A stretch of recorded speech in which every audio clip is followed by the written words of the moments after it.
Hello, everybody, and welcome to the Wait, What Are We Talking About podcast, episode 210. My name is Bret, a.k.a. Enigma9011, and there's Artemis. You can catch this podcast live over on twitch.tv/Enigma9011.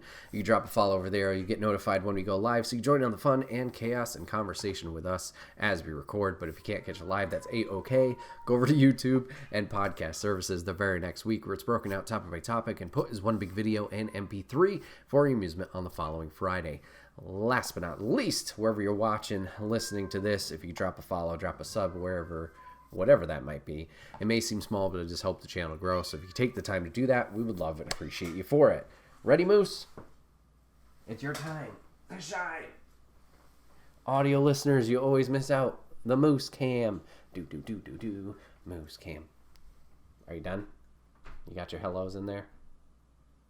Of course, now he's done. Anyways, so yeah, let's jump on into the podcast. Kind of one giant topic that we're going to split into two. Let's talk about PAX East 2024. So this was my first time going to PAX, so I wanted to talk about how the weekend was, how the experience was, how the convention was, and then later on we're going to be talking about the demos and the games that we decided to try out and got our hands on over this weekend. So if you guys don't know what PAX is, very, very quickly, it's a 4-day event. Twice a year, PAX East, once, PAX West, other time. I don't think there used to be other PAXs, a PAX South, maybe somewhere else, but those are the two that I know of. Happen once a year, just an opportunity for game developers to show off their games, get the demo into people's hands. They can test it out, kind of market themselves to the audience, try and get, a little bit of buzz around their game to try and help them on the publisher side, things of that nature. Some of the bigger game entities will be there as well.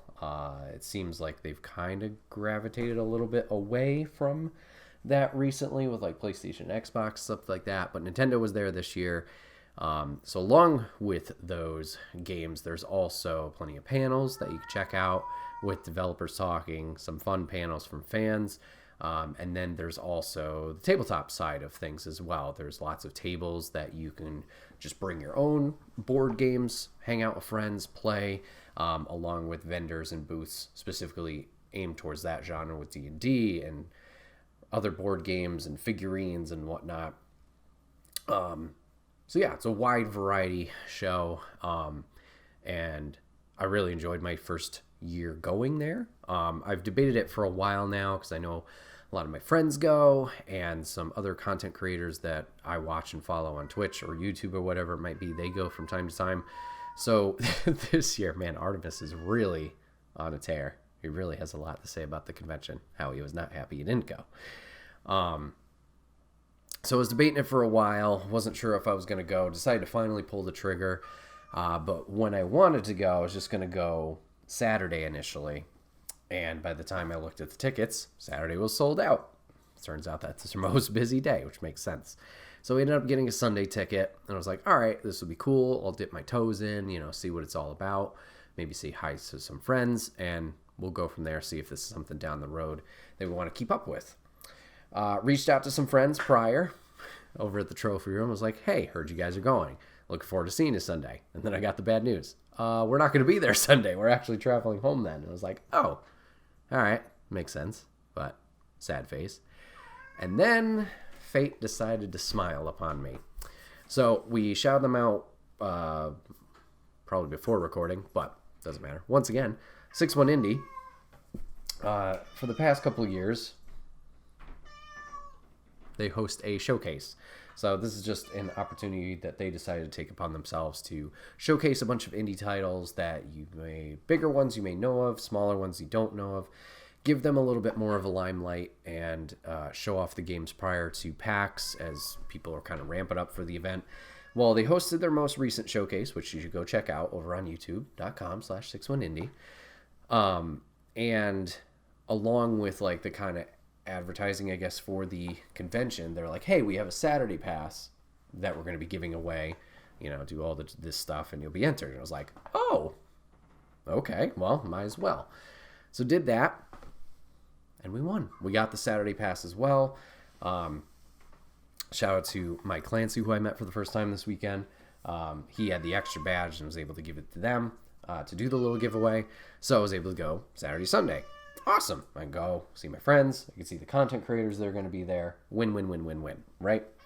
So it turns into all hands on deck panic. Not really panic, but like, oh, plans really changed. Because initially, with just the Sunday ticket, I was like, all right, I'll leave here. I'll drive, the 3-hour drive, go to the convention, and then drive home. Do the same day. Just, whoop, see what it's like. Do that all tight knit in a bow. Well, now with the Saturday thing, I'm like, well, I'm not driving back and forth twice. That'd be stupid. Now I got to get a hotel. So now I'm like, all right. Luckily, I'd already kind of been looking at hotels because I was even humoring the idea of like, do I get a 4-day pass and then just not use the Thursday, Friday because it's too late to call into work for now, but at least that would get me in Saturday. This was prior to even learning about the giveaway. I'm like, nah, that doesn't make sense. That's just, too little, too late kind of thing. But that stupid thought in my head and already pre-looking up hotels actually helped. It came down to the point of like, all right, when do I want to drive? Do I want to drive now Saturday morning and then go convention and leave, Sunday normal? Or should I go out Friday and then I can rest, get plenty of sleep, get the full day of the convention in on Saturday and go from there? So decided to do that. We're going to drive out Friday. I booked a hotel Thursday, immediately after getting out of work. And we're all set and ready to go.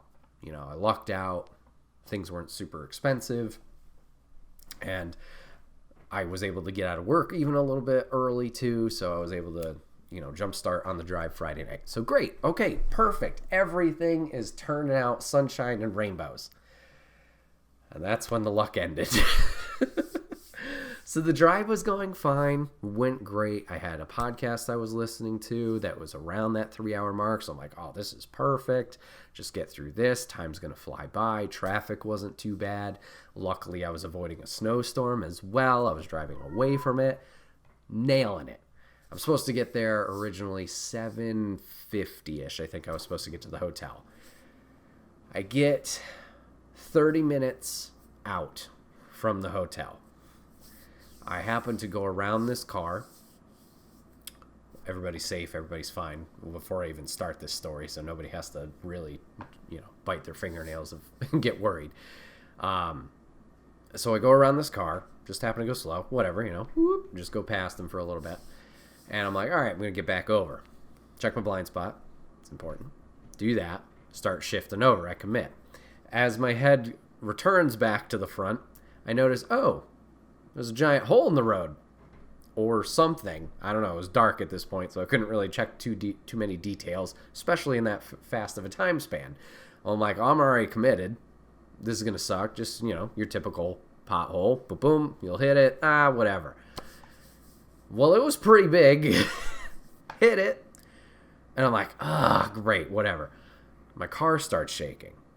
And I'm like, all right, well, hopefully this is just whatever it is, the residual, the impact of it. Maybe something was on the road, is now kicked up on the tire and stuck there, like roadkill or whatever it is. And we just got to get past that point. It'll work itself out. So I keep going for a little while. I think I want to probably say I made it another 5 minutes or so. And then I hear a pop. And I just start going, no! You're so close. Pull over to the side of the road, throw the hazards on, get out of the car eventually, because Massachusetts did not want to pull over for me in the side of the road, just panicking here. Get out, move over to the side, and I had blown a tire. Lovely. So yeah, little bump in the road for this journey down. Everything worked out. Like I said, everything safe, fine. Nobody got hurt. Nobody was in danger. Everything was A-okay. Got a tow truck. Guy was very nice, very helpful. Answered all the questions that I had. We luckily had a donut in the car, so I was able to then circumvent back to a gas station to inflate that a little bit more. and carry on my merry way down I-90 with hazards on and slowly make it to my hotel. So, make it to the hotel. Hotel was very interesting. I don't know why bougie keeps coming up in mind of like the descriptor for this hotel. It was fancy, but fancy in terms of like unique, not in like, ooh, that's really expensive. Ooh, that's really, high class or whatever. It was just very different than your, I guess you would say, standard hotel.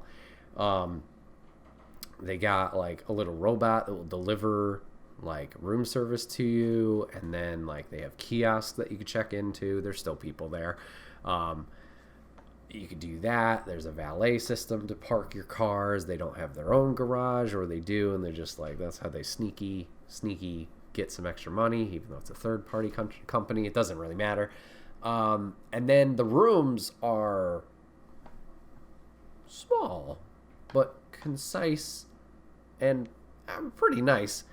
Plenty of outlets and plugs, USB, normal plugs, so you can charge your devices or hook them up to the television, stuff like that. Like they had an HDMI port just readily available if you had something like that you needed to plug in or wanted to plug in for display.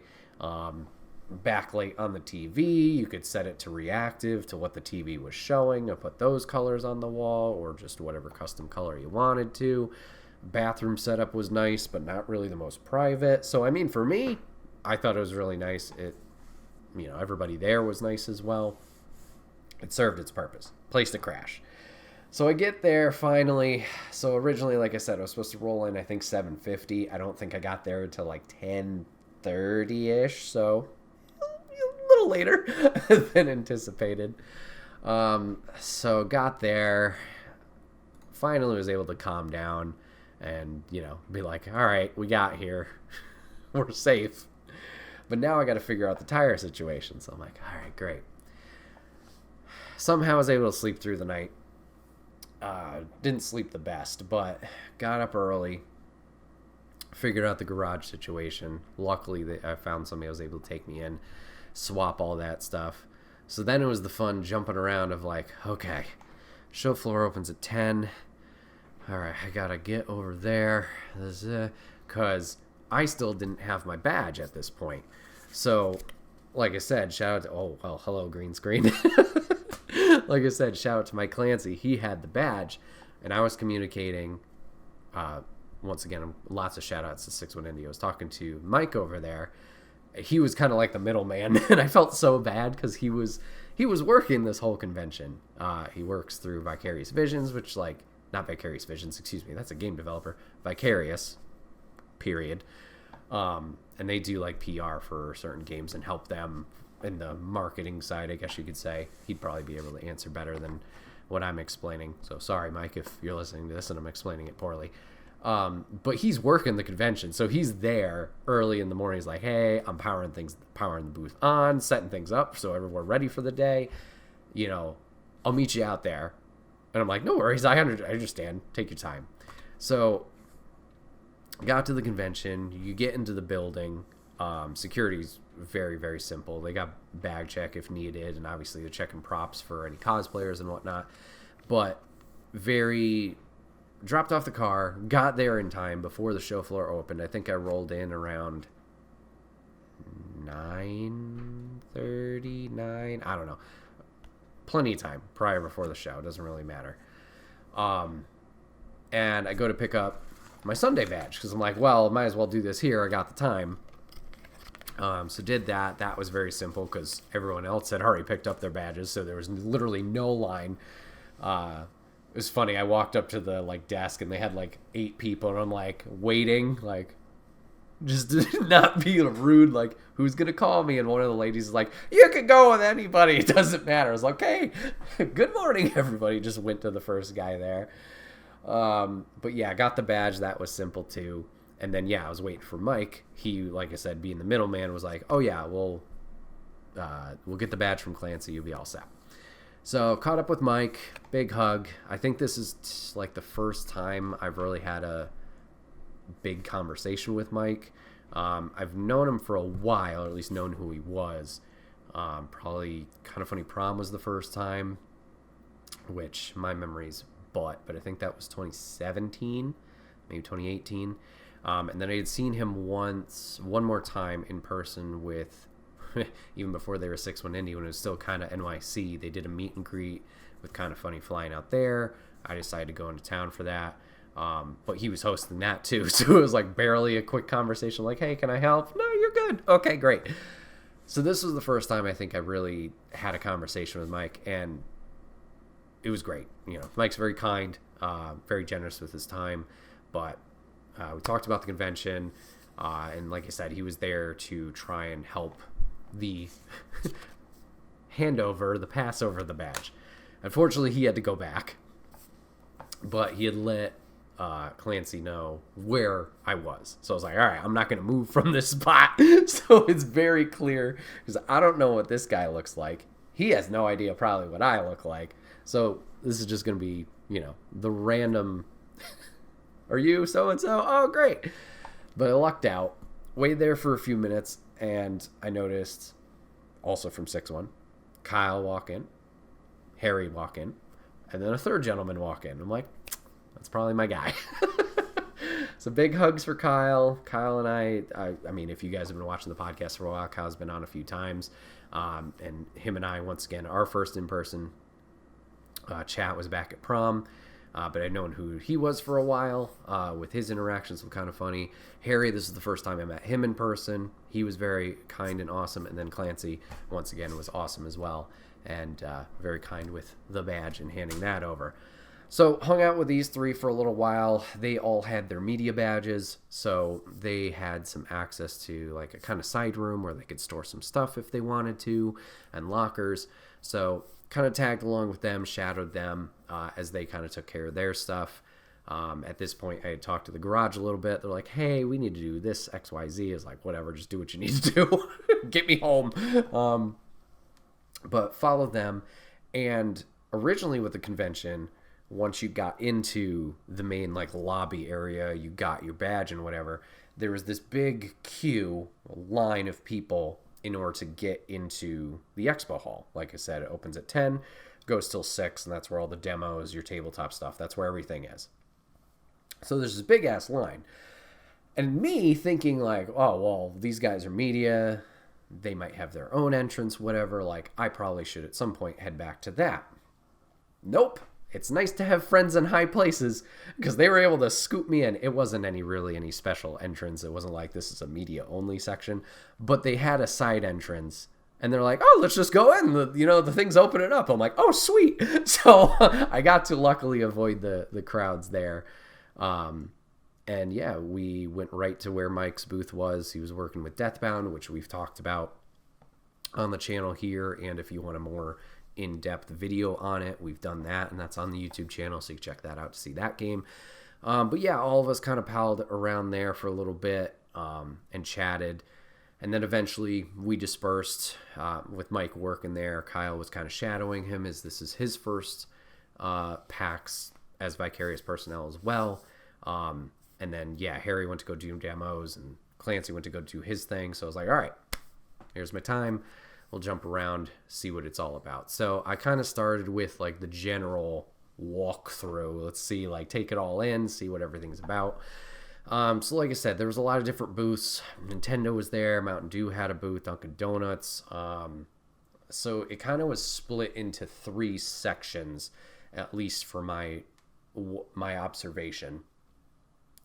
So you had this front area where the entrance was, where you had the bigger booths, like those names that I mentioned, Larian Studios from Baldur's Gate, or the ones who made Baldur's Gate 3, they were up front as well.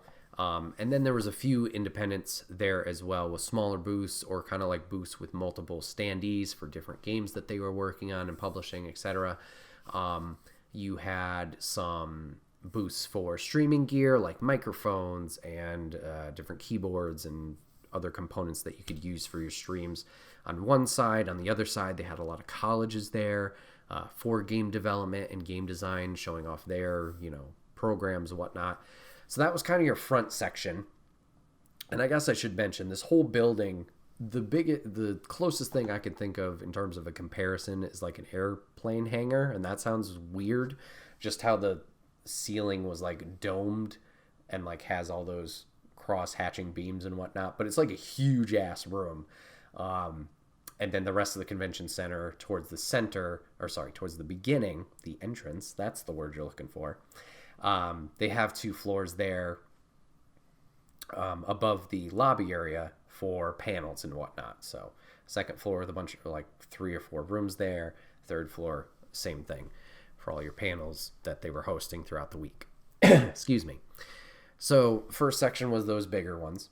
Second section was pretty much the rest of the independent developers, publishers, and their booths there.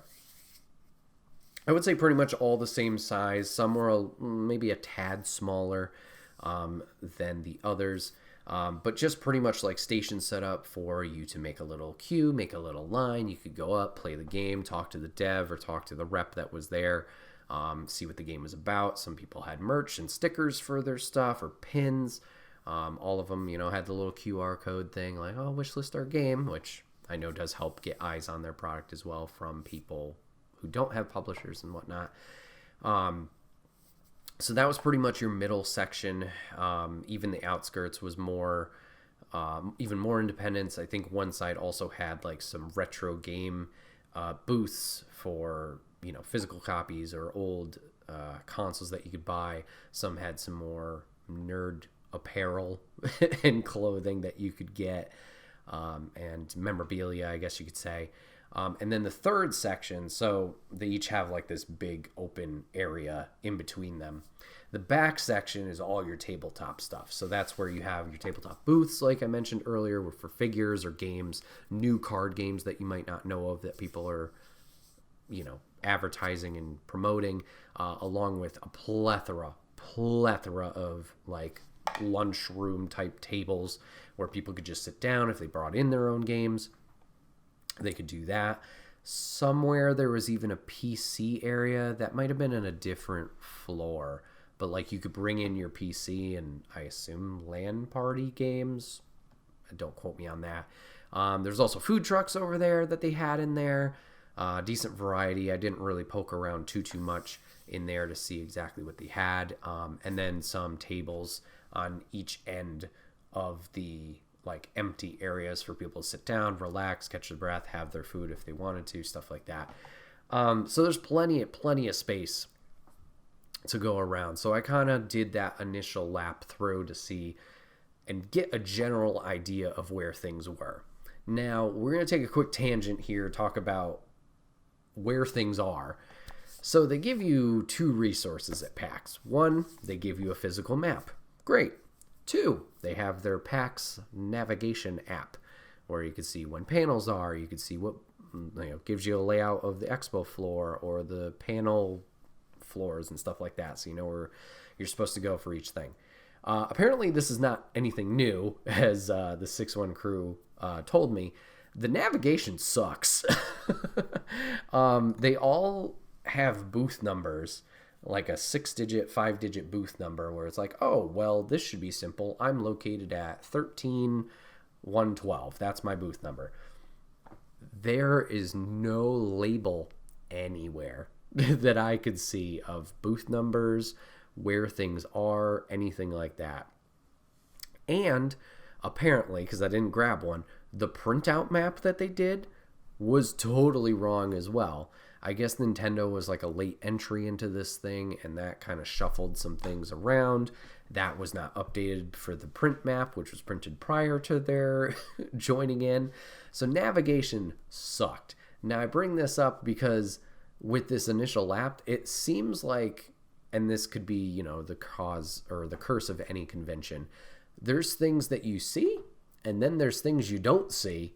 And then it like interweaves every lap you take. You're like, oh, there's a new booth there.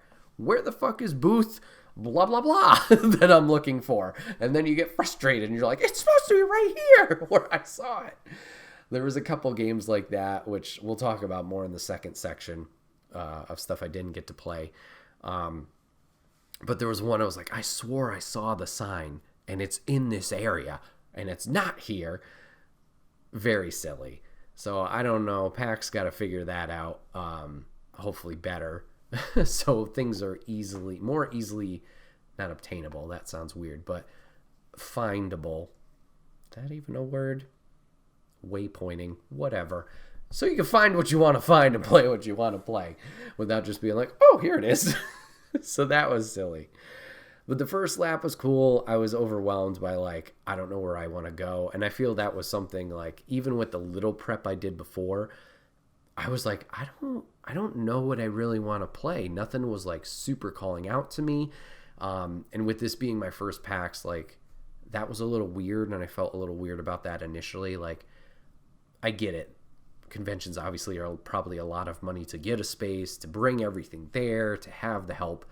It didn't seem like they really had a lot of signage or like come here type things. It was very, you had to be looking in the right areas at the right time to be like, oh, that looks interesting to me. I should go over to that. And I felt like I had that a bunch where I was like, I see the name of something, but there's not a lot drawing me in. And I don't know if that was just like also my worries with the car, like that was taking away from my experience that morning or whatever it was. But like people were asking like, oh, what are you looking forward to playing today? I'm like, I don't know. Like nothing stuck out to me. And that also could have just been my dumb brain. Like there was things too, like asking about the showcase, like, oh, what caught your attention at the showcase? And I'm like, I live reacted to this thing and I was reacting to a lot of things, but right now I'm just flatline. Boo! Like I got nothing. This one thing. I know there was something else that I was even more excited about. I just felt awful of like, wow, I cannot hold a conversation in terms of certain aspects. Now, I'm going to take a small victory point here, and I know you guys listening to this are going to be like, okay, why is he bringing this up? I would like to praise myself. Hey. I think I did a really good job of socializing this weekend. I know listening to the podcast, you're like, Bret, what are you talking about? You do pretty well with this. And if you do say that, thank you. Appreciate it. That's kind of the point of these podcasts, is to work on my social skills. Nudge, nudge, wink, wink, secret, secret. I don't know. But yeah, this weekend I thought I did a good job of really talking with people that obviously I had known or not had a not great relationship with, but an established relationship with. I think I did a good job holding a conversation, keeping it going, stuff like that. So small tangent there. Just want to say, hey, I did really good, and I thought that was great. It's just when the conversation was turned on my end, I was like, I don't have answers for you. This is not good. I was good more on the questioning side of things than the follow-up. So anyways, sorry, small tangent. We're back. Whoop. So did the initial lap, and then I started jumping into games from there. First day was great, especially for like hanging out with my friends early in the morning, spending a decent amount of time with them, probably the first hour, hour and a half, and then to jump into stuff kind of quote-unquote late. I got like 9 demos in on that first day. I was able to watch a few more games too, as the lines were a little bit longer, and I wasn't able to jump into them, which once again we'll touch upon in the second topic. But yeah, I was like, wow, this is going really well. I'm kind of glad, this is being so productive, especially with the amount of people there. I wasn't sure how many demos I was going to jump into. I had heard with podcasts in the past, like, oh, I had a great day, I did 6. I only played 2. It was like, oh, okay, well, maybe I shouldn't have such high expectations, but to play 9, walking away from that, I was like, dang, I did pretty good. Wide variety of titles, once again, we'll talk about later, but I had fun with that. And then also met some content creators that I knew were in the area, got very lucky, just standing in one line, but was able to meet Chilled Chaos, saw Cortilli, met her real quick. There was other content creators I saw Iffy was there. Ben Starr from Final Fantasy 16 passed me at one point. I think his name is Steve Saylor. I apologize, Steve, if I got your name wrong. He was there. Saw him having a conversation with some people.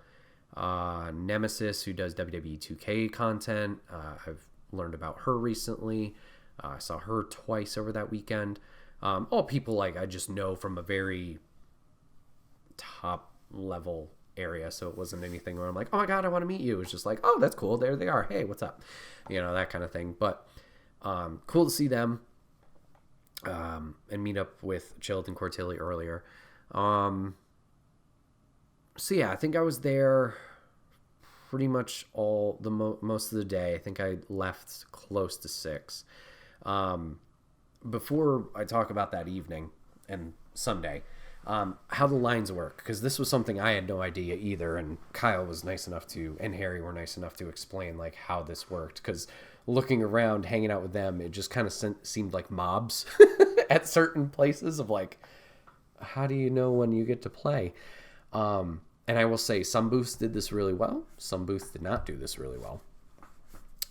But some of the booths you would have on the outskirts, you would have a tape line of like a queue line of like, hey, you want to play the game? Stand here. You'll get to it. Okay, great. No worries. Other ones, typically the smaller ones, not trying to be like crapping on them or anything like that. It was more of just like, stand here and you might be in a line or you might not be. You don't know. And I get it. It's the real estate space that they have. Maybe they only have one, if not two, one setup that people are playing at, and it's hard to navigate and really get, the flow of people there. So I kind of wish every booth had that. I get it a little bit. It's a little bit more understandable with the size of those booths that they wouldn't give that, I guess, attention to detail there. That's just something I noticed to have been like, oh, that could have been a little better. But for the most part, everybody was in the convention in its entirely, from devs, publishers, to just the other participants. Everyone was very kind and courteous with spacing. Like if people bumped into each other, everybody was apologizing. It's still the typical crowd thing where you have people occasionally from time to time stop in the middle of places, or there's a crowd and they don't like move. They're like, we need a walking path. But everybody was very kind. So I just want to praise that. Like, no issues anywhere that I noticed with anything. Just, yeah, in terms of a line, for some of them, that could have been better. Also, I guess I'll touch upon it now, but demo times. Some demos ranged from like a few minutes. Some were like 15. Some were a half hour. I heard others were an hour. I didn't do anything egregious. I don't know if like the hours was just for like the media stuff inside of things, because I know media gets like bonus time Thursday morning. They get an hour free before the general public comes in there. But for the most part, demo times are good. I will say there was a few hiccups where people were just playing and playing and playing. It's like, how do you not realize there's a line here, like a demo, get a taste of it, get out of there. There was a few stands or booths rather, that like their demos were timed. So for example, Animal Well, they had a timed demo. So the timer was on the screen. It would come up, hey, thanks for playing. Cool. Go to the next person. And then there was some that just had like a little placard. I believe rightfully Barry Arms had literal timers that they were setting for people, so they keep that rolling. But yeah, then there were some demos where it's just like, you keep going. And I was like, okay, great. So I would just hope from a developer side of things, like maybe have some limit. I don't know. Half hour seems like a long time to me. There was one booth that had that half hour limit. I think 15 was a sweet spot. And I was even timing myself at some of these of like, okay, I've been here, scoot out of there. If there wasn't that time management, I guess you could say, or time restriction out there. I'll try to make sure I was scooting out of there when I could. So yeah, just small things there. So Saturday night we leave. Car is all fixed at this point. I left the convention, picked it up. It was all good. Got it back, whatever. Thank God. So that the afternoon I was really able to finally really take everything in, relax, now that weight was lifted off my shoulders. So I will say I got a little bit of... That night was nice. It was chill. I was chilling at the hotel for a while. Didn't go out. Didn't realize that PAX was open later than that time. There was panels that went until midnight, I guess, Saturday night. Not that any of the panels spoke to me, but like just to know I could have been hanging out, I guess, in the area. There was one friend who I didn't meet up with. Shout out to Snowbike Mike. I feel bad, didn't catch up with him. But he was out there for the panels and chilling. But yeah, just kind of hung out at the hotel the rest of the night. And then crashed. And then, yeah, I woke up the next morning. Giant migraine. Was able to fight it off, thank goodness. But Sunday was interesting. Sunday I felt, not going to lie, a little bit of imposter syndrome. Not knowing anybody there, not having anybody there to talk to as the 6-1 crew. And the others that I had met that day on Saturday, who were all very nice. I appreciate them taking the time. Some of them even were like, when Kyle was kind enough to introduce me, oh, you might know him as Enigma. They're like, oh, I'm like, what? Like, you know my username? What do you mean? So not knowing anybody there really felt weird. And then this is definitely a me thing. Like, maybe being better about communicating to people, like, hey, I want to hang out. And like I said, I just let others down by not going out to hang out.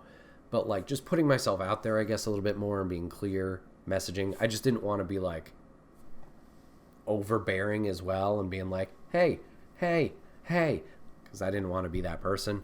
But it felt a little bit like, oh, people were hanging out last night saying goodbyes, and then I was just chilling here. That is my own thing. That is my own problem. Just want to voice it here because, podcast.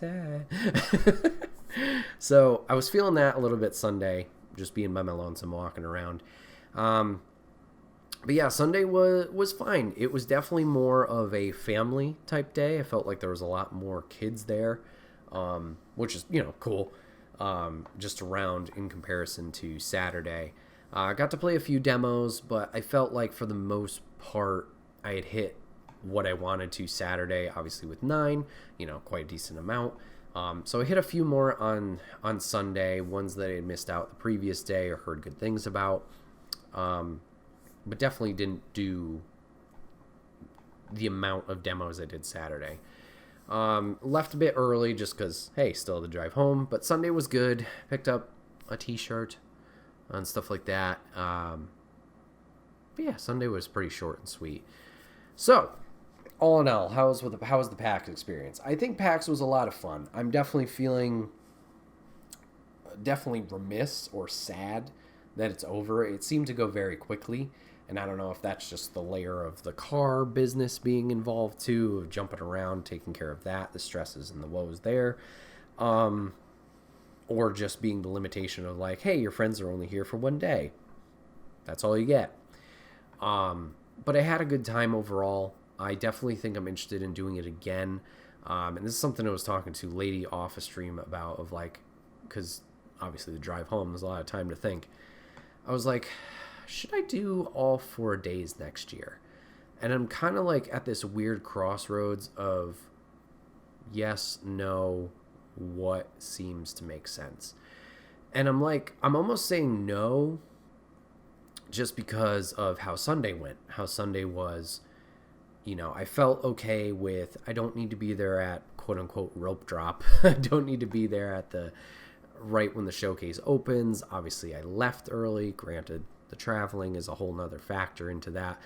And I didn't get I didn't get as much out of Sunday as I did compared to Saturday.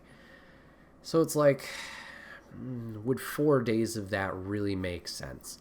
But then on the positive side of things, there's like, well, if you have more time there, one, obviously your friends are there longer. You get to hang out with them, have some fun there. But also, two, you have the freedom of time. You can sleep in. You can take your time with games. There are games with longer lines that you won't feel as bad for hopping into because you have that time to play around with. For example, there were some games that I missed out on. I wanted to try out Killer Clowns, which is like kind of like a Dead by Daylight, based on the old movie franchise. Well, franchise? Movie? Maybe just movie.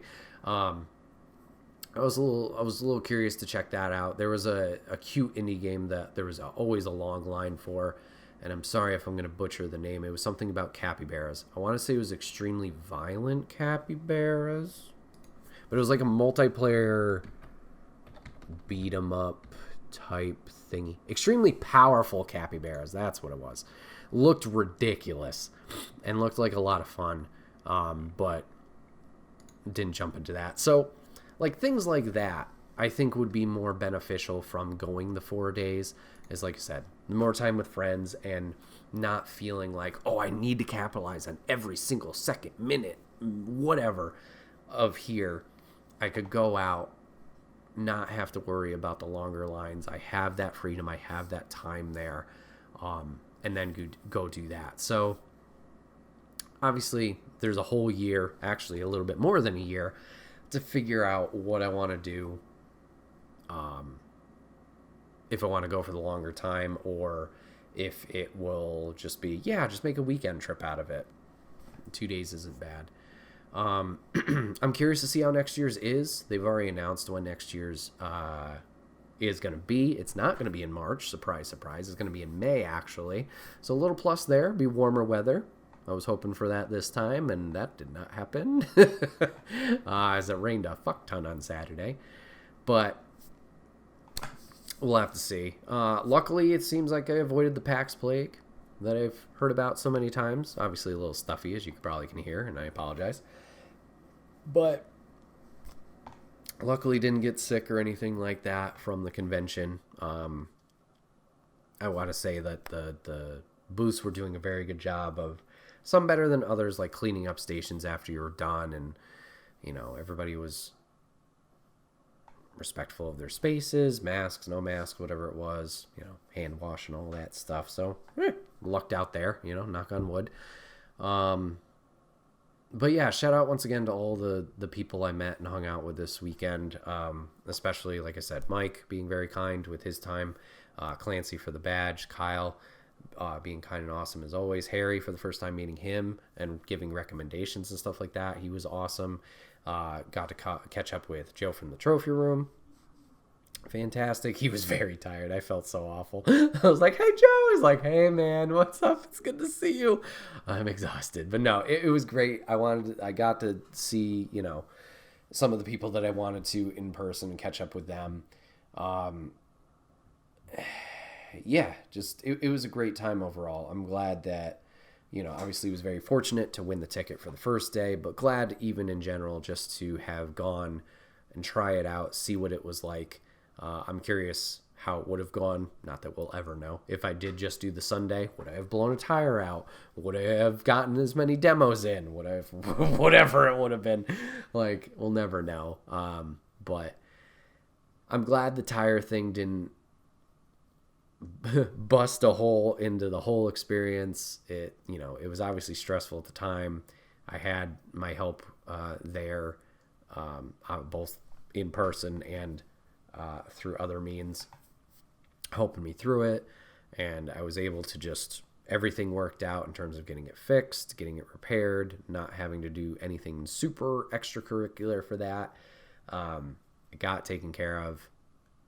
We're all fine and dandy here. Nobody got hurt. So yeah, that was all good. So yeah, PAX East, I definitely recommend it. There's a lot of fun games there of a wide variety of genres. Great cosplay if that's for you. If you're interested into like competitive stuff, they had like Tekken tournaments all day on a big screen. Hearing the crowds pop for that was great. There was other fighting games there. I think I saw a Street Fighter booth where somebody had like a 45 win streak going. I'm like, Jesus, okay. The tabletop area looked cool if that's more your thing. Even if you just want to sit down and learn a game, there's booths for that. Plenty of space where you can rest, relax, and chill if you want to get away from the crowd for a little bit. It was a lot of fun, and the convention center was pretty easy to navigate and all that jazz, and all the PAX enforcers, they're volunteers, very helpful, ready to answer any questions that you might have. So I thought it was a great time overall. I'm intrigued to see how next year is once again, see if like some of the bigger publishers are there again, like Devolver wasn't there this year, so didn't get to see any of their stuff. I guess, oh boy, what were the other two that people were talking about? Was it Mighty Yell? No. I'm going to butcher it. But yeah. Papa Griffin chat. Excuse me. Says, would you say it's 4 days in length because of panel scheduling or to get people to the demos, part of both? 4 days seems long to me, but I don't know. That's a good question. They did have plenty of panels each day, and we're definitely not...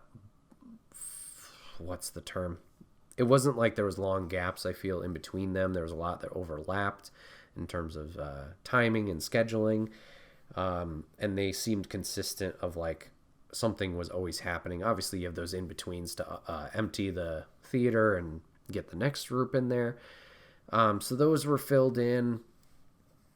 And there was a lot going on, like just even scrolling through Thursdays. Like there's some where people are doing morning shows. There's like a D&D thing. There's a cosplay contest. There's, a panel about RPGs and... a wide variety of stuff, console tournaments. So there were definitely chock full of that.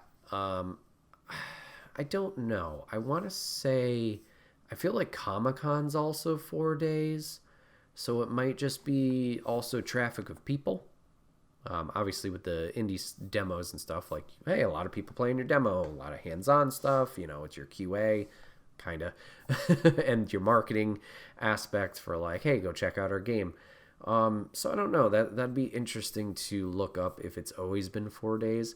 Like I alluded to earlier, or rather said earlier, at least Thursday, only Thursday, media does get that extra hour. So like the media badges can go in there, have that hour free to check out the demos themselves. I know listening to 6-1 in the past, I don't think they did it a lot this time, just with schedules.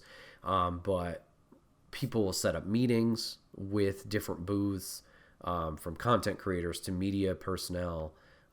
We'll set up booths where they can interview devs or get a longer hands-on demo, whether it's at the booth or behind closed doors. They can do those kinds of things. So yeah, I would say probably more of the people, more of a crowd thing. So, because to my knowledge, Saturday was the only day that sold out. You could still get solo tickets for Thursday, Friday, and Sunday. And then there were 4-day tickets still on sale, at least when I was looking. Saturday was the only single day ticket that sold out. Maybe Friday, Saturday would be the sweet spot. It'd be more economical to buy the 4-day and choose what you want. That's also true. Yeah, obviously you save a little bit money if you do get the whole thing. And there's another layer to this cake too. Mike was once again, I'm going to keep shouting these guys out and giving them praise. Mike was very kind with his time. When he first was, we met that morning, he's like, hey, are you here for, work? Or are you here just for your enjoyment? I was like, oh, just more of my enjoyment. Like, I already planned on doing the podcast here, just be like, hey, I went to go do this thing. Let's talk about it. But I was like, oh, just to check it out and hang out. He's like, you should see if you could get a content creator badge. I'm like, didn't even know that was a thing. So he said it seems like it's a pretty low barrier of entry. And he's like, worst thing they can say is no. So I might look into that next year as well. I did see a lot of people like videotaping, getting footage. I think I saw some people interviewing, whatnot. So I might look into that because I don't know what that entails. Like, do they just give you a 4-day badge? I know media, there's a little bit more of like application process. Obviously 6-1 got in there. I know the trophy room had media badges as well. Shout out to, I didn't meet him in person, but I just learned about him from this convention with his interactions with 6-1 and being on their indie cast. Sorry, just looking on Twitter. CG Danny B, I know he had a media badge. He's a content creator for Independence as well. So I don't know like what's the difference between like a content creator and a media badge, but just knowing that's even an option, maybe I'll look into that. Maybe it's just like a discounted rate, who knows. But yeah, there's plenty of options. Like I said, we got over a year to figure it out, think about it. And maybe it's just one of those things too, like, oh, we tried 2 days this year, maybe we try 4 days next year, and then we're like, okay, we have the two ends of the spectrum. What makes sense? kind of thing. And it could also be a factor of like, who's there? Is there a lot of things you're interested, or does it feel like a slow year type thing? Like once I look at it from outside looking in, there was a lot of demos here I did really appreciate. In the moment, like I talked about earlier, there I didn't feel like anything stood out, and I said that, and I was like, nothing's really like caught fire. But looking at it now, looking back at it, I'm like, oh yeah, I really enjoyed that one, and I really enjoyed this one. So I don't know. That's a good question. Maybe, yeah, even just getting that 4-day and be like, you know what, I feel like going now. The only thing there is just obviously the hotel and those semantics. But yeah, all in all, PAX East was great. I had a great time with it. It's definitely a place to go, obviously hang out, see some cool new projects that people are working on, see some fun panels of people like ranking DS games, or doing video game trivia or whatever. If you want to share a common space with people that, you know, are like-minded and whatnot and have a good time. I had a good time with it. Would recommend it to people who want that atmosphere. And this seems like the place to do it, with it being more established and being around for so long. So, yeah, PAX East, you're a blast. Thanks for hanging out. Let's move over to topic 2, and let's actually dive into the game side of stuff for PAX East, the demos that we did jump into. What caught our attention, what were the highs, what were the lows, and stuff like that. I do apologize here. I don't have all of the devs and publishers written down, so there might be an occasional time where I do type on the keyboard to look up stuff just to kind of get you guys accurate information and synopsises and stuff like that. And also, if you guys are listening to the audio side of things, no promises, but I might edit in some of the trailers here too as I'm talking about the game. So if you want to physically see what I'm explaining and get a way better representation of what I'm actually talking about, you can check those out here, or obviously check them out afterwards. Do your thing. But yeah, like I mentioned, day 1 I got to play 9 demos and then watched 2 due to lines. So let's jump into it. So one of the ones I was looking forward to is Hell of an Office. So Hell of an Office, I believe this was their 2nd year here, but if you guys know what Neon White is, or recall what Neon White is, Hell of an Office is same type of gameplay as Neon White. So you are going, platforming, dashing, jumping, trying to race time to reach an objective at the end. I fell in love with Neon White, I believe last year, played through it twice. Thanks, PlayStation Bug, for wiping my progress. No, but played through it twice. Was tempted to go for the plat, and then was like, oh, I need to play all these levels in succession? Okay, maybe one day. But Hell of an Office is goofy, is fun, and you are trying to reach the objective before the lava rises up in hell and catches you. Simple premise, you're an office worker in hell. You get a little stapler as a staple gun that you can use to do your like super jumps to propel yourself up. And like I said, you have the dashing mechanic as well. It's very well laid out as well, where it will point you the direction that you need to go. Granted, this could just be the demo itself and earlier stages. Perhaps they ditch that as you progress farther in the levels. But I had a blast with this, had a lot of fun. It was one of those games where you took it slow at the beginning of like, oh, this is how high my jump goes, and this is how I project, or rather target where my dash is going to make me propel to. And then it was always like one run, okay, maybe I died or something went wrong, and then it was bing, bang, boom, just going from thing to thing. I had a blast with it. I'm really looking forward to it. Apparently it's already out, so maybe stream down the line. So yeah, had a lot of fun with that. It's developed by 43 Studios and published by Joystick Ventures. But yeah, great time with Hell of an Office. Looking forward to jumping into that more. Jump. Following that, we jumped into Chicken Police, which if you watch the 6-1 Indie Showcase, this was one of the games that they showed. It is a noir detective point-and-click adventure. I had an okay time with Chicken Police. It's goofy in the story. makes sense for what Chicken Police is this hyper realistic, anthropomorphic animals going through this detective journey. Let me read the Steam description for you. A wild tale of loss, friendship, conspiracy, and chickens? Two rooster detectives are about to venture into the insect underworld to uncover a worldwide conspiracy, while also battling their inherent demons in this animal noir adventure satire. It's developed by The Wild Gentleman and published by Joystick Ventures, which makes sense why they was all together in one area. I had fun with this. Like I said, the quirkiness and the dialogue and the character interactions was fun. I don't know if this is a game for me with just the point-click stuff. Not that that's bad. I just didn't feel a lot of direction in like what I'm supposed to be doing. And sometimes I felt lost. Thankfully, there is like a little quest log that has objectives there. But I felt lost at times and had to keep referencing that, which I don't think is great. Also, this is just a booth thing. This isn't anything against the game. So some of the booths will have audio available to you via headsets if you want to listen to the dialogue, get more immersed in the experience. The station I was at with the headset, the audio was awful. It was giving a lot of feedback and kind of like stuttery.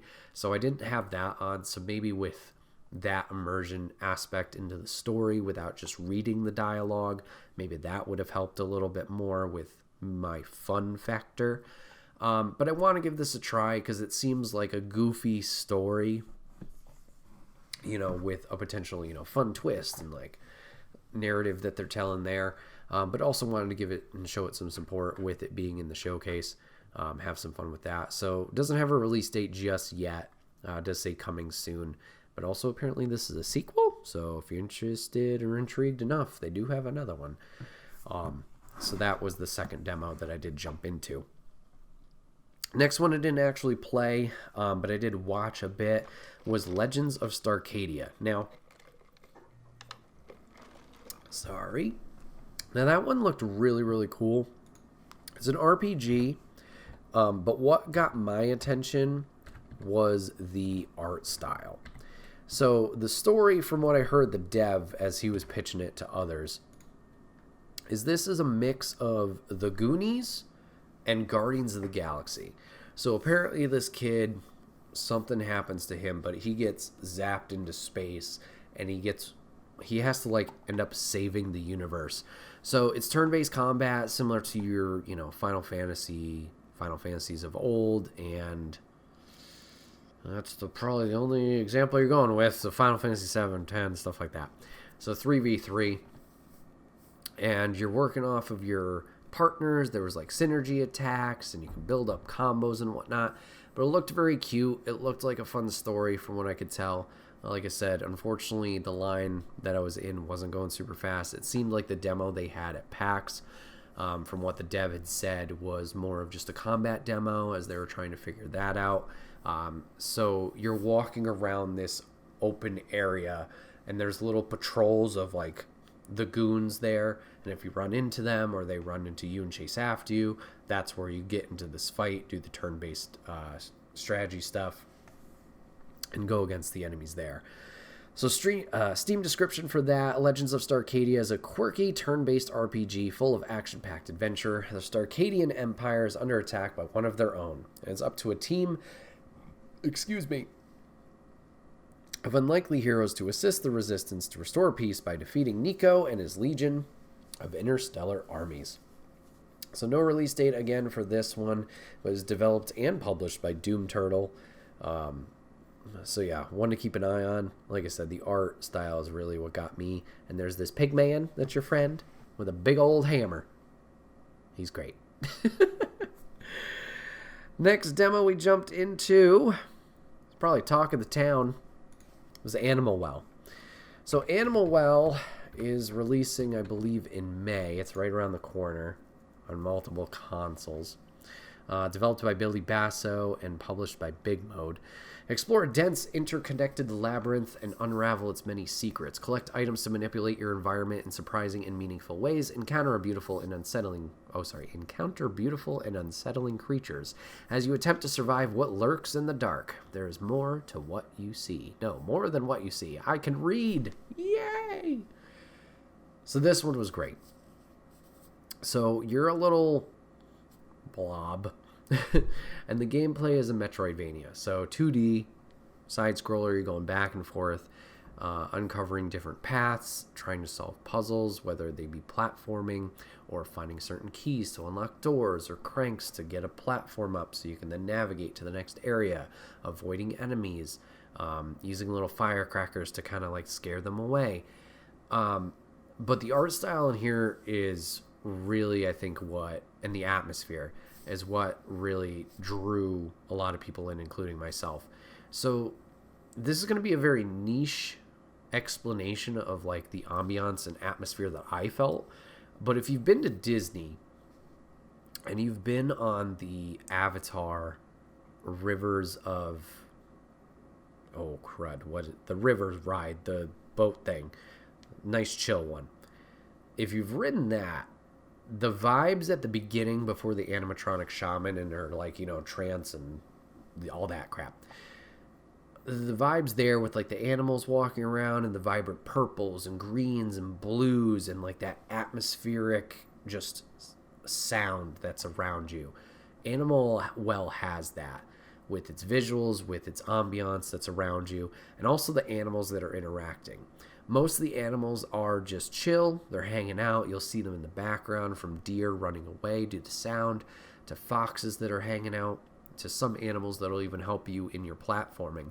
For example, there's these little chinchilla dudes that you can, like, they follow you around if you're in certain areas around them, and you can, like, jump on their heads. Navi River Adventure. Thank you, Papa Griff.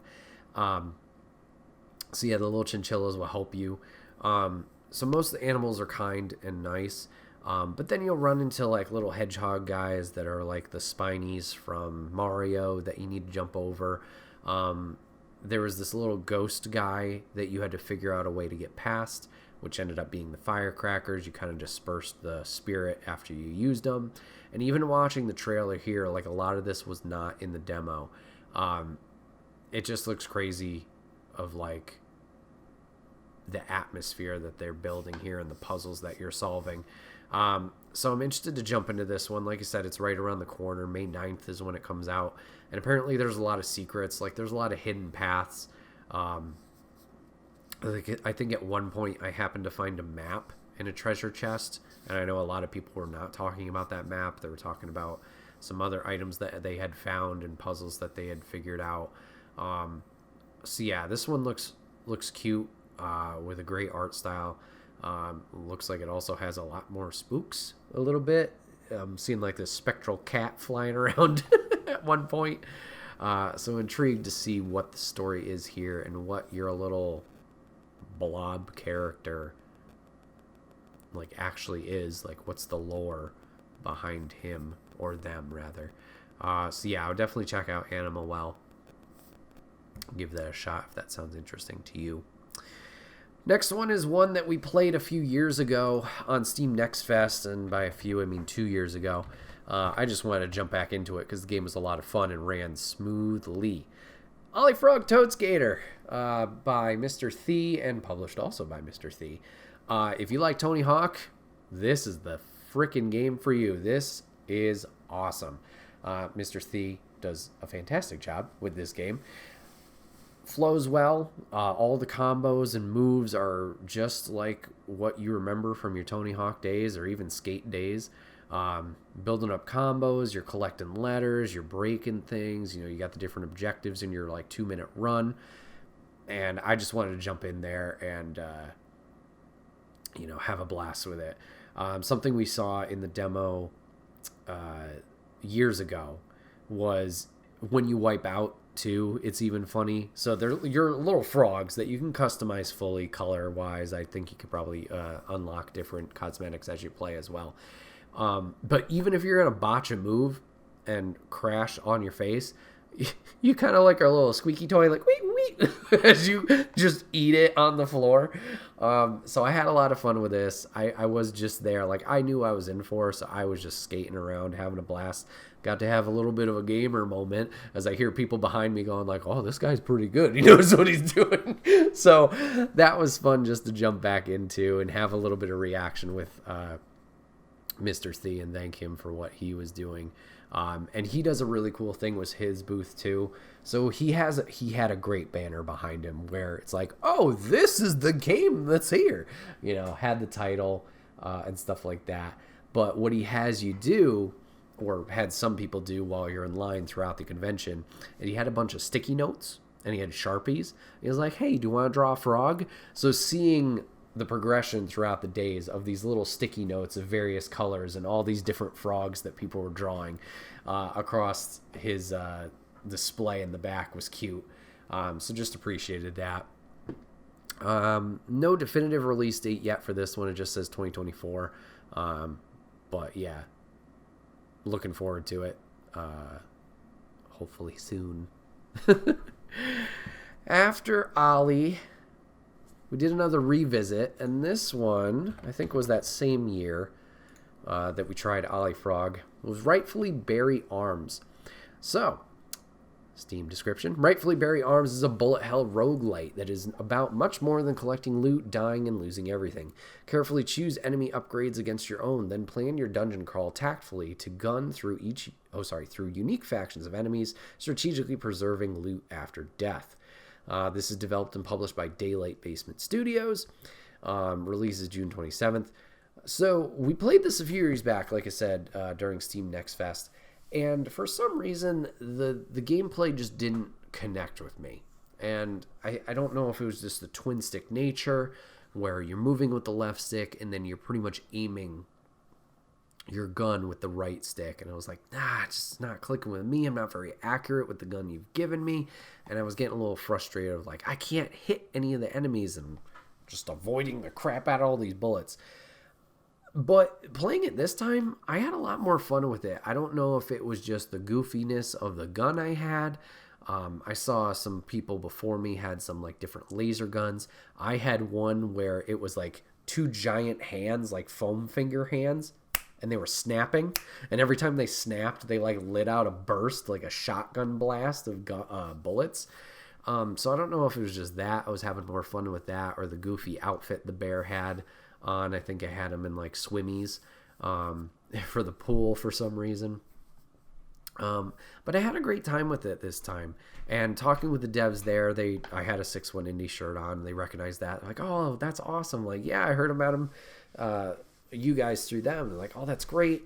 So they were all really kind. I got a little bit more glimpse into the story as well. Or, the narrative they are telling, and they had some goofy characters in there as well. So I had a blast with that. I'm looking forward to diving back into that and having more fun with that. I do enjoy the bullet hells because they can be stressful, but in the best way possible, of just chaos. So looking forward to trying this a little bit more with Rightfully Berry Arms. Like I said, July 27th. Of this. Oh, wait, sorry, yeah. Oh, it's an early access. My apologies.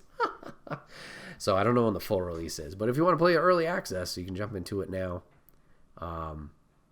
So you kind of just play it as the game develops and changes over time. I don't know when they plan a full release, but yeah. Jump into that. Right. So we've been talking about a lot of games which we enjoy, and this next game I also enjoyed.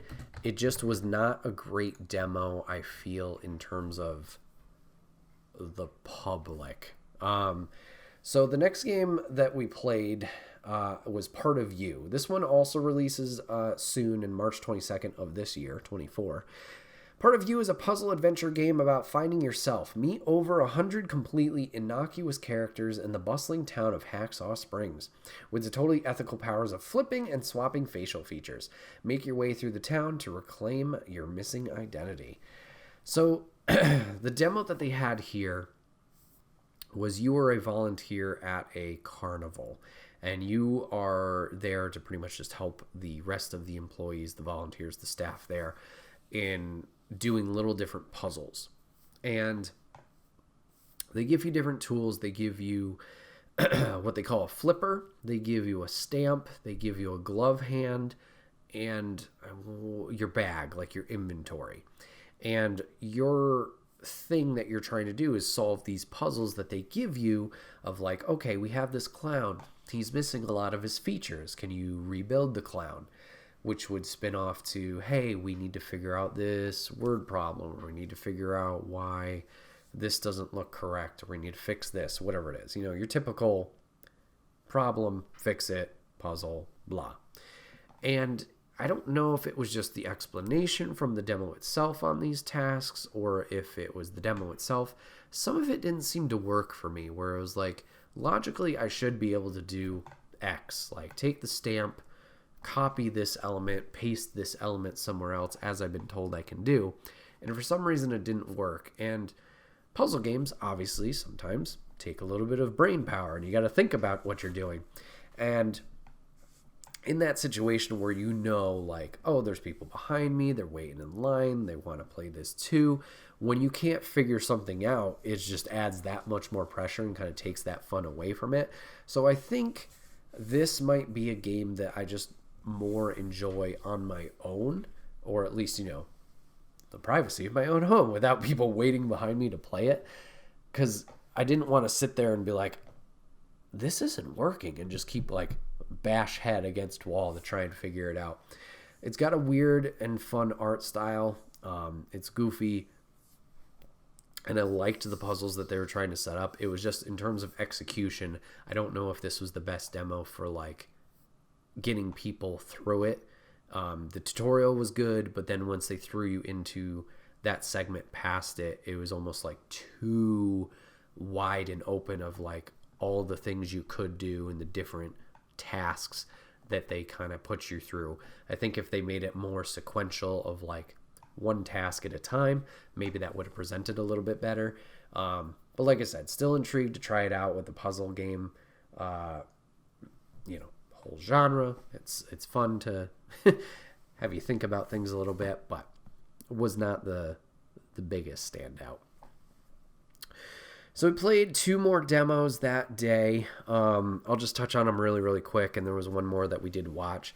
So the 2 demos that we played Corgi's Cozy Hike, very simple platformer, jump around, collect bones, help out other dogs or animals around in this like park setting.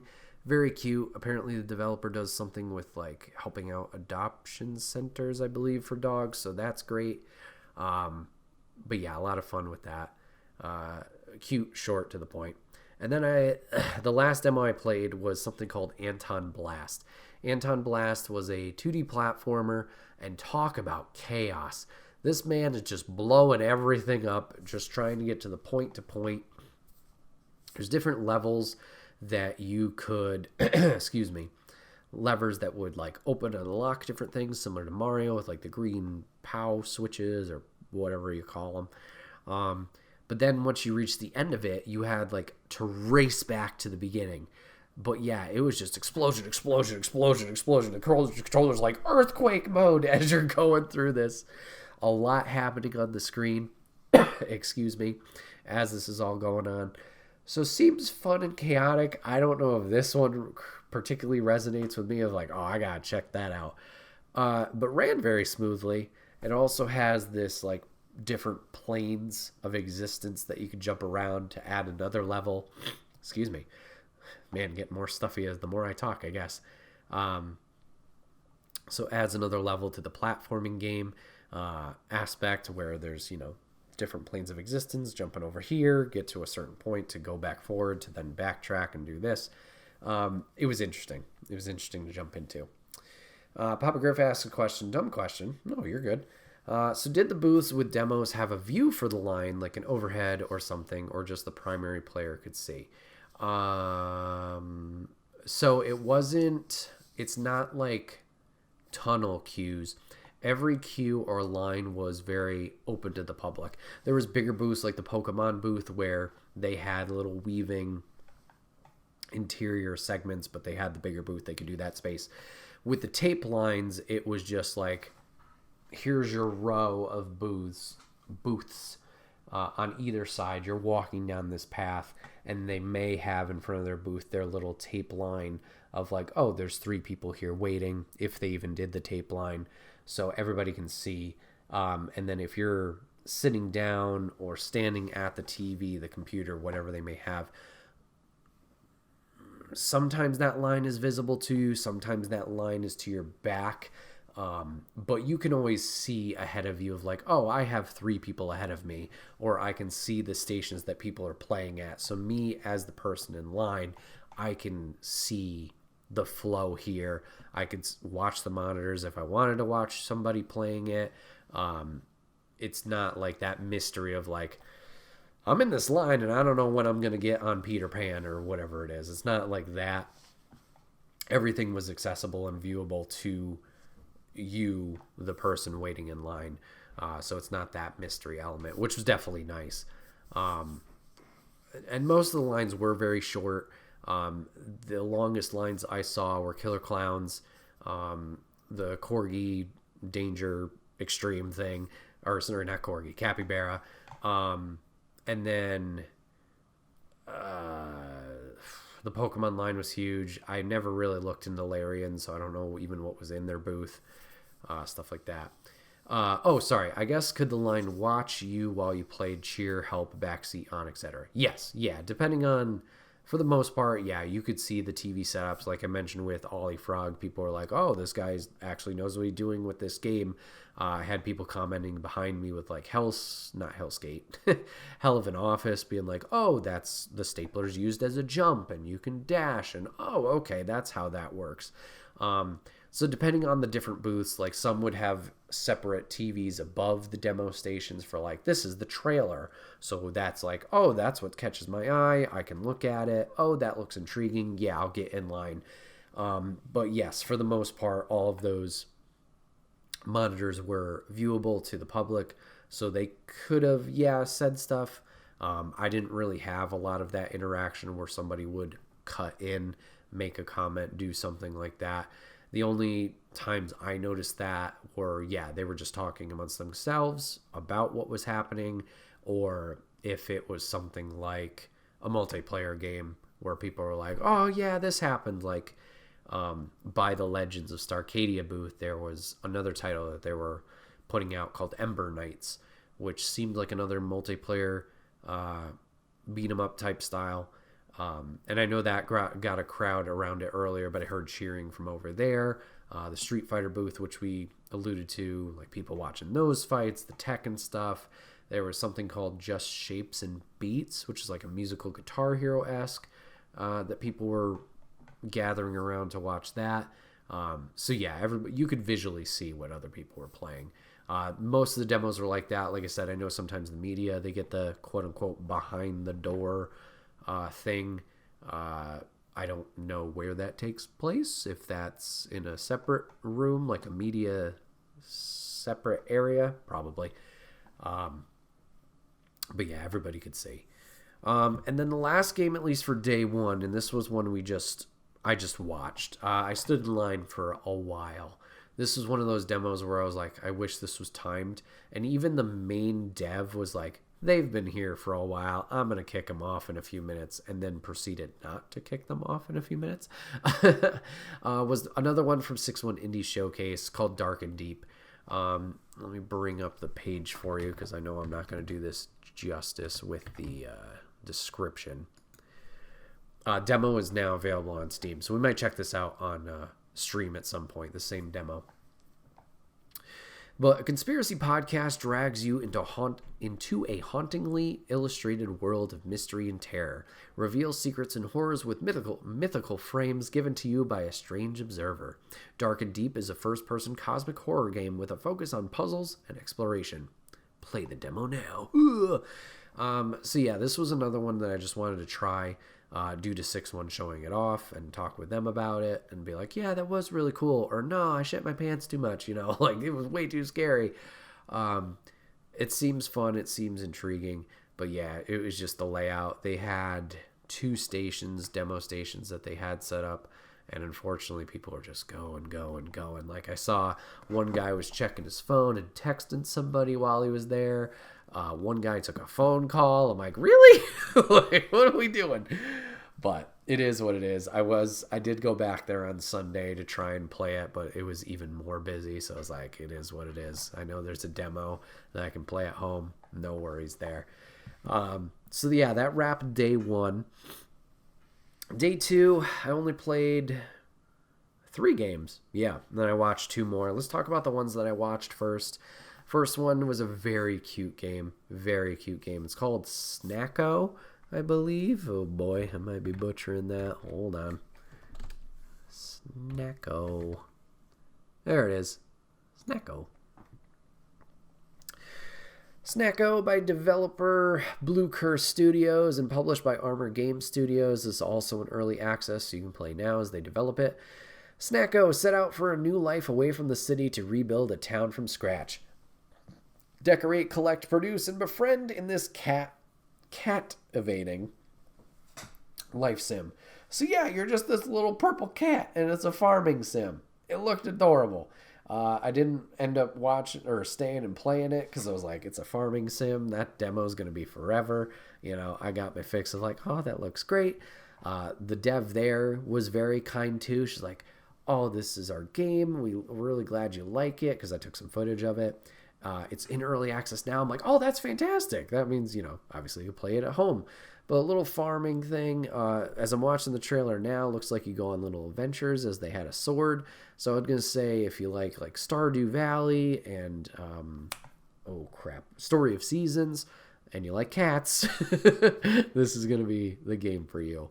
So yeah, in early access now, looks very cute, looks very fun. So watch that one. Figured that would be something also up Ladies Alley, so I wanted to check it out. The next one I also watched, which was another lengthy demo. This was one of the half-hour demos, and I was in line, and there was 2 people ahead of me. I'm like, I'm not waiting an hour. Was Botany Manor. Developed by Balloon Studios and published by Whitethorn Games. Comes out April 9th. Welcome to Botany Manor, a stately home in the 19th century England, as you play as inhabitant Arabella Green, a retired botanist. Explore your house and gardens filled with research to figure out the ideal habitat of forgotten flora. Grow each plant to discover the mysterious qualities they hold. So puzzly, mystery, plant, growy game. Seems very chill. Very cool vibes of just like, relax. So they have a demo out now as well on Steam. So this one just looked intriguing in terms of like the different genre in comparison to what I had played that weekend. So I wanted to give that a try. But yeah, like I said, pretty lengthy demo, so didn't want to wait there. So those are the ones I watched. So let's go into the ones I played. We'll start with Juice. So Juice was one that I had seen because it was right across the way from the other 2 demos that I had seen at the booth that 6-1 was, or Mike and Kyle from 6-1 were working. Juice is a weird one. So in hearing about this game from 6-1's IndieCast from, oh boy, I'm blanking on the gentleman's name. I think his name was Justin, hold on. Oh, you're ruining it.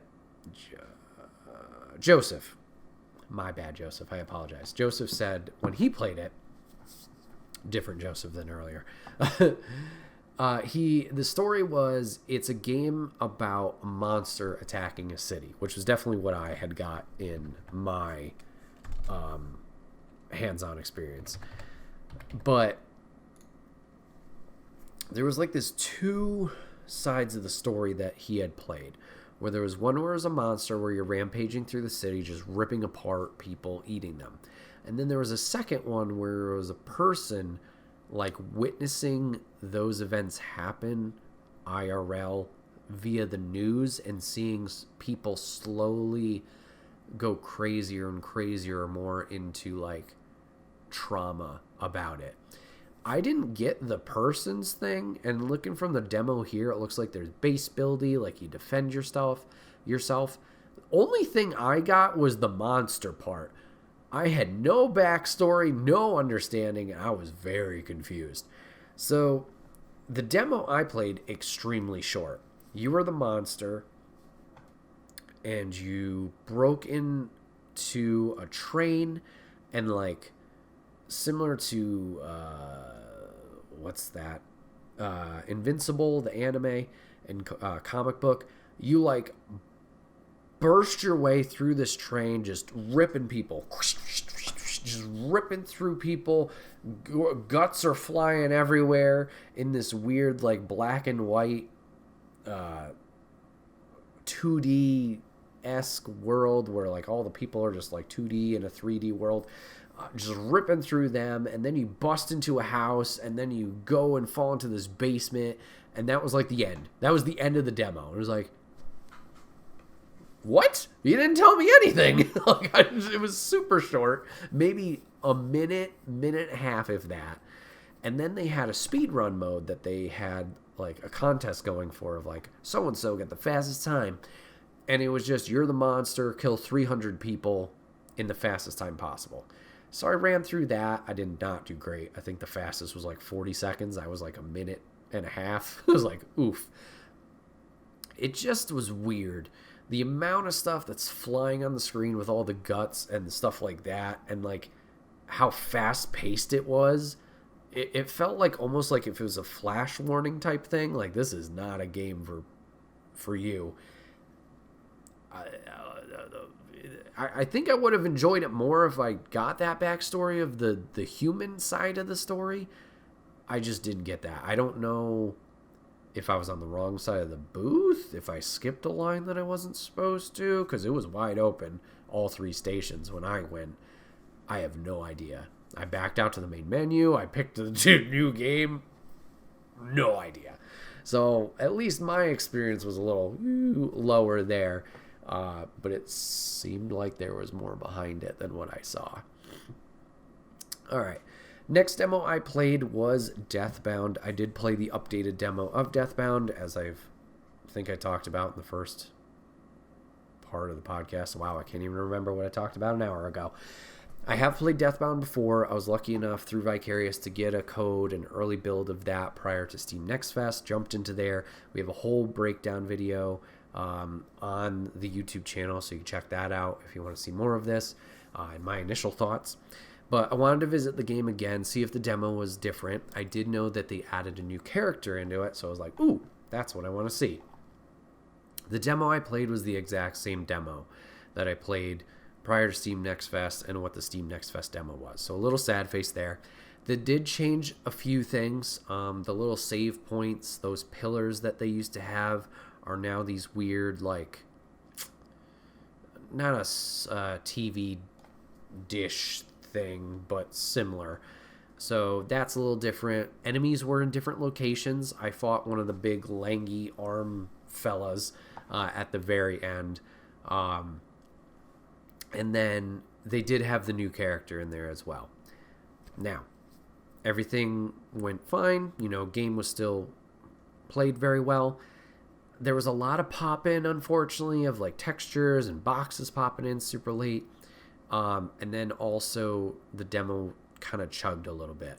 This could have just been the setup thing, so I'm not going to hold it too much against, obviously, the game, the dev, anything like that, because I'm still really into this. When I finally got to the new character, this was one of the booths that had like a little 15-minute sign. It's like, hey, please be courteous. Play this for only 15 minutes if you can, and we'll go from there. So I had timed myself because I was like, I'm not going to be that guy. And I had already played it, so I was like, I don't need to spend a lot of time here.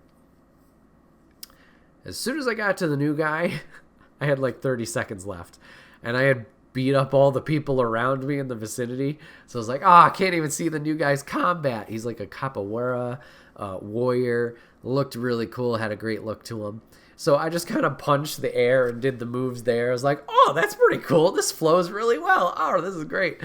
So unfortunately didn't get super in-depth with the new character. I kind of wish I talked to the dev, or at least the guy at the booth that was there both days I had gone, and kind of picked his brain a little bit more, but I didn't put those social shoes on to start up a conversation there. But Still looking forward to Deathbound.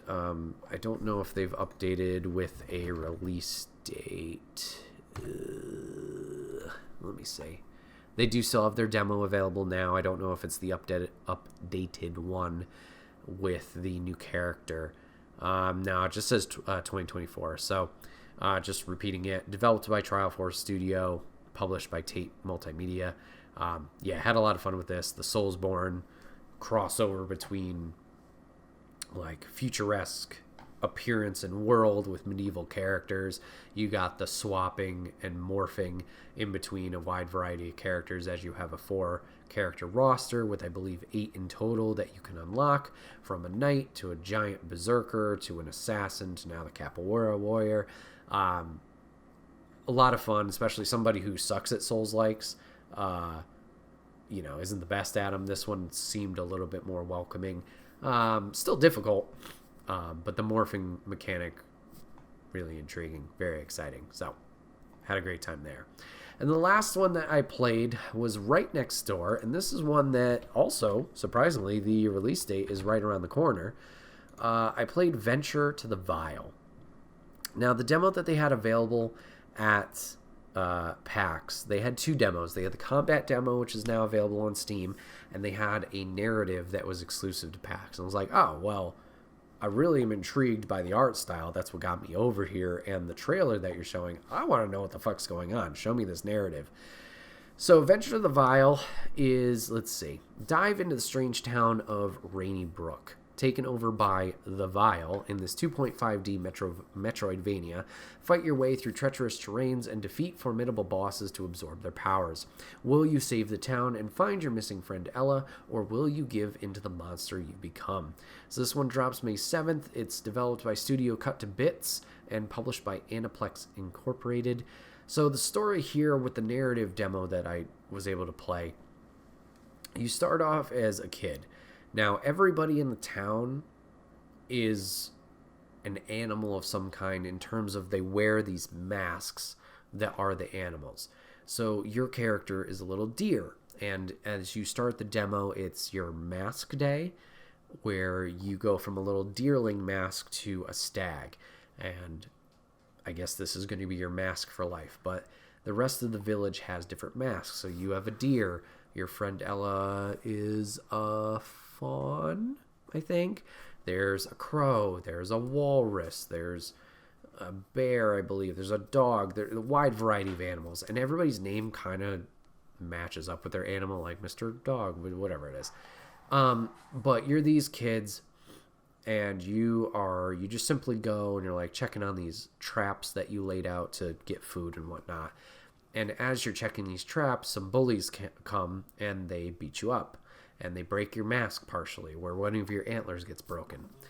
And you do a little time jump ahead to when you're both adults, you and your best friend Ella, and you're checking the traps again. But this time when you check the traps, they're all broken, bloodied. There's like remains at some of them. And you're like, geez, what's going on? Like, we don't want to find, obviously, what's done this to the traps, but this was potentially our food. And you work your way back home and you end up falling into like this chasm. And after you fall into this chasm, you're obviously trying to escape. You're trying to get out there. There's this monster that's like chasing after you down there. It almost seems like, this might be part of the twist, but it seems like they also have a mask on. But they're chasing you down. You're running. Eventually the monster catches you and grabs you by the arm. And you try tugging away, and eventually you're able to slip your way out of there, but your arm's hurt, and it like starts growing black and whatever, and you pass out. Eventually this witch doctor, the crow, finds you, and he's like, hey, you've been in a coma for a month, and your friend Ella's missing. What can you tell me? Do you know anything about what happened? And your arm is like all corrupted and actually turns into like a sword, kind of. And he's like, well, that's a problem. And that was where my demo ended, was like, we need to figure out what's going on with you, and you need to find your friend. But it seems like you're going to be using this sword to take down baddies, take down enemies. As I was able to watch a little bit of the combat demo from someone else's perspective, it seems like a weird creepy but intriguing world that we're diving into, Adventure of the Vile. So my main thing is like, I want to know why they all have masks on. Like, what's the point of that in their society, in their town?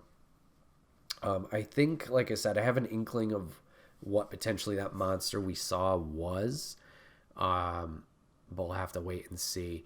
And like I said, it's right around the corner, coming out in May. So this will be definitely one I'm jumping into, probably on stream, to see what it's all about. Yeah, it was a lot of fun, and I'm glad I gave it a try. But yeah, everybody, that was all the demos we jumped into. All 14 hands-on, and then 4 others that we observed at the convention. There was a few other ones that I didn't get a chance to play. I mentioned earlier the Killer Clowns, what's the term? Uneven Teams, Dead by Daylight, and Evolve type gameplay. There was the extremely, I'm already forgetting the name again, the Capybara game that we didn't jump into. There was something called Lasfanga, I believe, time something or other, that I heard good things about, that I wanted to jump into. Of course, now I'm blanking all the games that were there. Just like the freaking the con itself. Like, what even was there? Plenty of games there, and good stuff. Yeah, so I had a blast with it. Hopefully you guys, if there was anything here that caught your attention, whether I played the trailers or just the weird descriptions that I gave you, caught your attention, just go check them out on Steam. Some of them, will be Steam only. Some will be coming to consoles. I can't say which ones for sure. But you can check it out. Wishlist them on Steam. Definitely helps them out, get a little bit more eyes on their product. And if they don't have publishers, helps them out with those costs. And yeah, obviously a lot of them have demos now, so you can jump into them and try them out for yourself. See if it's something that really catches your attention and gets you interested in trying them out. So yeah, indie games. Woohoo! So everybody, this has been another episode of the Wait, What Are We Talking About podcast. My name is Bret, aka Enigma9011, and you can catch this podcast live over on twitch.tv/Enigma9011. You can drop a follow over there. You'll get notified when we go live, so you join in the fun and conversation with us. But if you can't catch it live, that's A-OK. Go over to YouTube and podcast services the very next week, where it's broken out topic by topic and put as one big video in MP3 for your amusement on the following Friday. Last but not least, wherever you're watching it or listening to this, if you could hit that follow button or subscription button wherever you are, it may seem small, but it does help the channel grow. If you take the time to do that, we would love and appreciate you for it. Hope you guys enjoyed all this PAX East talk. If you have any questions, of course, shoot me messages. I'd be happy to try and explain. If it seems like something up your alley, definitely recommend it, whether it's PAX East or PAX West, or even just another smaller convention that you've been like, I don't know if I should check it out. I definitely would give it a try, see if there's there are going to be like-minded people there that you can chat with, meet, make new connections, or, have them grow. Yeah, looking forward to potentially going again next year's, hopefully taking a little bit more advantage of my time there, not have a car to fix and all that jazz, but it was a great time. Appreciate you guys taking the time here to watch and or listen to this. I hope you guys have a good one. Thanks for watching. Thanks for listening. We'll see you guys on the next one. Take care.